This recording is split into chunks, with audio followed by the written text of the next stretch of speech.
తెలంగాణ బీజేపీలో గ్రూపు రాజకీయాలు అంతర్గత విభేదాలు మరోసారి చర్చనీయాంశంగా మారాయి.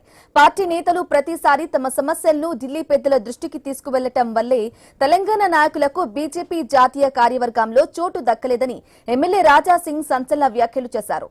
తెలంగాణ బీజేపీ నేతలు ఇప్పటికైనా తమ వైఖరిని మార్చుకోవాలని రాజా సింగ్ సూచించారు. గ్రూపు రాజకీయాలకు స్వస్తి చెప్పి పార్టీ బలోపేతం కోసం అంతా కలిసి పనిచేయాల్సిన అవసరం ఉందన్నారు. నాయకుల మధ్య విభేదాలు కొనసాగితే పార్టీకి నష్టం జరుగుతుందని హెచ్చరించారు. ఇక జాతీయ కార్యవర్గంలో తెలంగాణ నాయకులకు ప్రాధాన్యత దక్కకపోవడానికి గ్రూపు రాజకీయాలే కారణమంటూ రాజాసింగ్ చేసిన వ్యాఖ్యలు ఇప్పుడు తెలంగాణ బీజేపీలో హాట్ టాపిక్ గా మారాయి. ఆయన వ్యాఖ్యలపై పార్టీ నేతలు ఎలా స్పందిస్తారన్నది ఆసక్తికరంగా మారింది.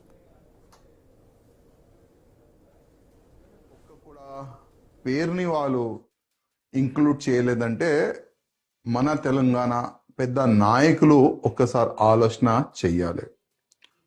ఎందుకంటే ప్రతిసారి గ్రూప్ రాజకీయం ప్రతిసారి కంప్లైంట్ ఢిల్లీకి వెళ్ళాలి, కంప్లైంట్ ఇవ్వాలి, ఢిల్లీకి వెళ్ళాలి, కంప్లైంట్ ఇవ్వాలి. ఈ పెద్ద నాయకులు కూడా అరే ఈ తెలంగాణ మన బీజేపీ అధికారులు మారరు, అందుకోసం వేరేకి అవకాశం ఇద్దామని ఆ విధంగా ఆ యాంగిల్లో వెళ్ళినారని నేను అనుకుంటున్నాను. కనీసం ఎప్పుడైనా మా తెలంగాణ నాయకులకి నా ఒక నివేదిక, మీరు ఈ గ్రూప్ రాజకీయంని పక్కా పెట్టి కానీ తెలంగాణ నుంచి ఒక్క కూడా పేరుని వాళ్ళు ఇంక్లూడ్ చేయలేదంటే మన తెలంగాణ పెద్ద నాయకులు ఒక్కసారి ఆలోచన చెయ్యాలి. ఎందుకంటే ప్రతిసారి గ్రూప్ రాజకీయం ప్రతిసారి కంప్లైంట్ ఢిల్లీ